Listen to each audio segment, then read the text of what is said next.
Alaska के करीब बर्फ के समुद्र में चीन का खामोश हमला, 5 आइस ब्रेकर्स एक साथ आर्कटिक में। क्या ये महज साइंसी मुहिम है या एक नई सर्द जंग का आगाज? जब बर्फ पिघलेगी, क्या सिर्फ पानी बहेगा या आलमी ताकत का तवाजुन बदल जाएगा? चीन के 5 आइस ब्रेकर्स ने अमेरिका को अलर्ट पर क्यों डाल दिया है?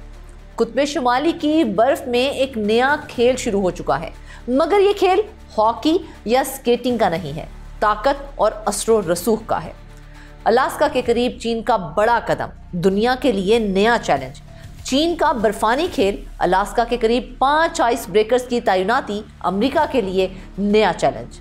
अलास्का के करीब बर्फ के समुद्र में एक खामोश लेकिन खतरनाक खेल जारी है। चीन ने 1 नहीं 2 नहीं बल्कि 5 आइस ब्रेकर्स आर्कटिक में भेज दिए हैं। सवाल अब यह है कि क्या ये सिर्फ साइंसी मुहिम है या इसके पीछे कुछ और है, और अमेरिका क्यों इसको मुसलसल मॉनिटर कर रहा है?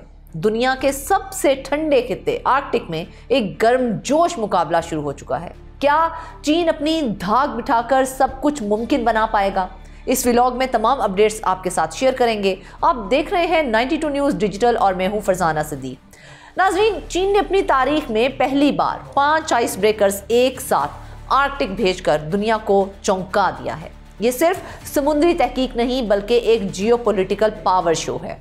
आज की वीडियो में हम आपको ले चलेंगे बर्फानी पानियों के बीच, जहां चीन की बड़ी आइस ब्रेकर फ्लीट अलास्का के करीब अमेरिका कोस्ट गार्ड की आंखों के सामने काम कर रही है।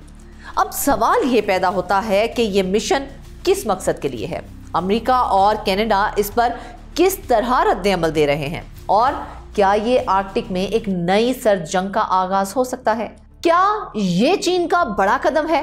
जी हाँ, ये पहला मौका है कि चीन ने आर्कटिक में एक वक्त में 3 से ज्यादा आइस ब्रेकर्स ऑपरेट किए हों, और इस बार तादाद है 5।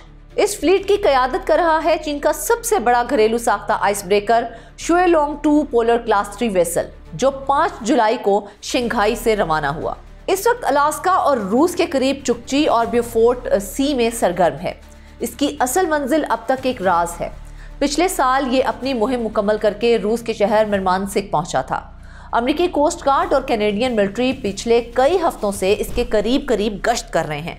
ये मॉनिटरिंग खुद इस बात का सबूत है कि मामला मामूली नहीं है। बाकी 4 आइस ब्रेकर्स महज तहकीक या कुछ और है। शेन हाईजियाओ 16 जुलाई को चीन के शहर चिंगदाओ से रवाना हुआ।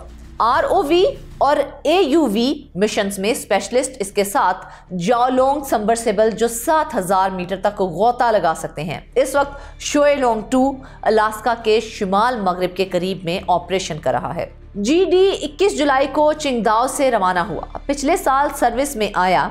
बर्फ तोड़ने और समुद्री तहकीक दोनों की सलाहियत मौजूद है इसमें। बेरिंग सी में सरगर्म मुमकिना मंजिल कनाडा का आर्कटिक बे योंगशान दा शुए GD 42 साल पुराना जहाज पहले कनाडा और रूस के पास था। सिन्यात-सेन यूनिवर्सिटी के लिए दूसरा आर्कटिक मिशन बेरिंग स्ट्रीट पार करके आर्कटिक ओशन में दाखिल हो चुका है। तानसू वुसान हाउ दिसंबर 2024 में लॉन्च हुआ। पोलर क्लास 4, इसमें साल भर बर्फ में काम करने की सलाहियत है।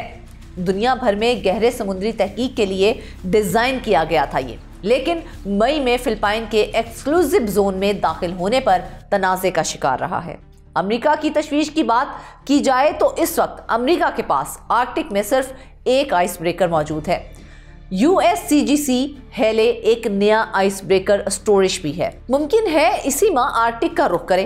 अमेरिका की तशवीश की बड़ी वजूहात की बात कर लेते हैं तो चीन का बढ़ता हुआ समुद्री असर रसूख एक खतरे की घंटी बजा रहा है।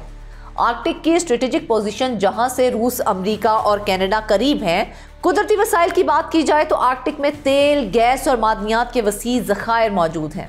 व्यूअर्स, असल खेल आखिर है क्या? चीन इसे साइंसी मुहिम करार देता है, लेकिन माहिरीन के मुताबिक ये मुस्तकबिल में आर्कटिक रूट पर शिपिंग का कंट्रोल हासिल करने की हिकमत अमली का एक हिस्सा है। बर्फानी पानियों में मौजूद तेल और गैस के ज़खायर तक रसाई का मंसूबा फौजी और स्ट्रेटेजिक पोजीशनिंग की तैयारी पर रोशनी डालें तो ये भी मुमकिन है। ये सब कुछ एक पावर प्रोजेक्शन हो, यानी दुनिया को दिखाना कि चीन ना सिर्फ इंडो पैसिफिक बल्कि कुतुब शुमाली में भी खेलने की ताकत रखता है। क्या आर्कटिक रीजन में सर्द जंग है? आपको बताएं कि आर्कटिक में अमेरिका, रूस, कनाडा, नॉर्वे और डेनमार्क जैसे ममालिक पहले से मौजूद हैं। चीन ने खुद को नियर आर्कटिक स्टेट करार देकर यहां कदम जमाने की कोशिश की है। ये हालात हमें पुरानी सर्द जंग की याद दिला सकते हैं, लेकिन इस बार मुकाबला सिर्फ फौजी नहीं बल्कि रिसर्च, टेक्नोलॉजी और कुदरती वसाइल पर कंट्रोल के लिए होगा। क्या आप जानते हैं कि आर्कटिक के बर्फ पिघलने की रफ्तार तेज हो रही है, जिससे नई समुद्री रास्ते खुल रहे हैं। ये रास्ते यूरोप और एशिया के दरमियान शिपिंग टाइम को तकरीबन 40% कम कर सकते हैं और यही वजह है कि चीन समेत कई ममालिक आर्कटिक में कदम जमाने के लिए दौड़ रहे हैं। इसके दुनिया पर असरात की बात की जाए तो इस पेशरफ्त के दुनिया पर असरात गहरे हैं और दूरस भी हो सकते हैं। चीन की आर्कटिक में बढ़ती हुई मौजूदगी न सिर्फ खित्ते की जुग्राफियाई सियासत को बदल सकती है बल्कि आलमी ताकत के तवाज़ुन पर भी असर डाल सकती है। अगर चीन आर्कटिक के नए समुद्री रास्तों पर अपना असर और रसूख कायम करने में कामयाब हो जाता है तो वो यूरोप और एशिया के दरमियान तिजारत में मरकजी किरदार हासिल कर सकता है, जिससे अमेरिका और उसके इत्तेहादियों की स्ट्रेटेजिक बर्तरी कमज़ोर पड़ सकती है।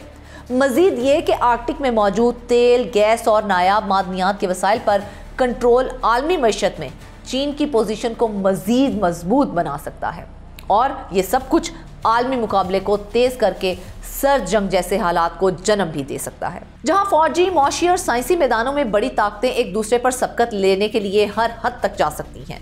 क्या अमेरिका को चीन की इस पेशरफ्त पर लाजमन चौकन्ना होना पड़ेगा, वरना नताइज इसके लिए भारी पड़ सकते हैं। ये भी आपको समझाते हैं कि अमेरिका को चीन की इस पेशरफ्त पर लाजमन चौकन्ना होना चाहिए, क्योंकि ये महज एक टेक्नोलॉजिकल या अस्करी कामयाबी नहीं है बल्कि आलमी ताकत के तवाज़ुन में एक मुमकिना तब्दीली का इशारा है। अगर वाशिंगटन ने इसको संजीदगी से ना लिया तो एशिया, पैसिफिक और आलमी सतह पर इसका असर अमरीकी मफादात पर बराह रास्त पड़ सकता है, जिसके नताइज न सिर्फ उसकी फौजी बर्तरी को चैलेंज करेंगे बल्कि उसके इत्तेहादियों के एतमाद को भी मुतज़लज़ल कर सकते हैं। इसलिए अमेरिका के लिए ये लम्हा महज रद्द-ए-अमल देने का नहीं बल्कि अपनी हिकमत अमली को असर-ए-नो तरतीब देने का है, वरना आने वाले वक्त में ये पेशरफ्त उसके लिए भारी कीमत का बाइस बन सकती है। क्या इस तनाजुर में मामला किसी नई जंग का पेश खैमा बन सकता है? बिल्कुल। इस तनाजुर में यह सवाल उठना फितरी है कि क्या ये सूरत हाल किसी नई जंग का पेश खैमा बन सकती है, जब दो बड़ी आलमी ताकतें जैसे चीन और अमेरिका ना सिर्फ मौशी बल्कि अस्करी मैदान में भी एक दूसरे को चैलेंज कर रही हों और दोनों जानिब से दिफाई इक़दामात में तेजी आ जाए तो गलत फहमी, हादसाती तसादुम या किसी छोटे वाक़े के बड़े बहरान में बदलने का खतरा बढ़ जाता है। तारीख बताती है कि ताकत के तवाज़ुन में मामूली सी तब्दीली भी खित्ते को दहाने पर ला सकती है और अगर इस बार ऐसा हुआ तो इसके असरात सिर्फ एशिया पैसिफिक तक महदूद नहीं रहेंगे बल्कि पूरी दुनिया को अपनी लपेट में ले सकते हैं। नाजरीन, चीन की ये आइस ब्रेकर फ्लीट महज बर्फ तोड़ने का मिशन नहीं है, ये दुनिया के ताकतवर तरीन ममालिक के बीच एक खामोश लेकिन संजीदा मुकाबले का हिस्सा है। अब सवाल ये है कि जब बर्फ पिघलेगी तो क्या ये सिर्फ आर्कटिक के पानियों का बहाव बदलेगी या दुनिया की जियोपॉलिटिकल तस्वीर भी बदलेगी? ये खेल अभी शुरू हुआ है और इसका अंजाम आने वाले बरसों में आलमी ताकत का नक्शा भी बदल सकता है। क्या आप समझते हैं कि चीन की ये मौजूदगी वाकई सिर्फ साइंसी है या इसके पीछे आर्कटिक की सियासत छुपी है? कमेंट्स में अपनी राय जरूर दीजिएगा। मुझे दीजिए इजाजत। अल्लाह हाफिज।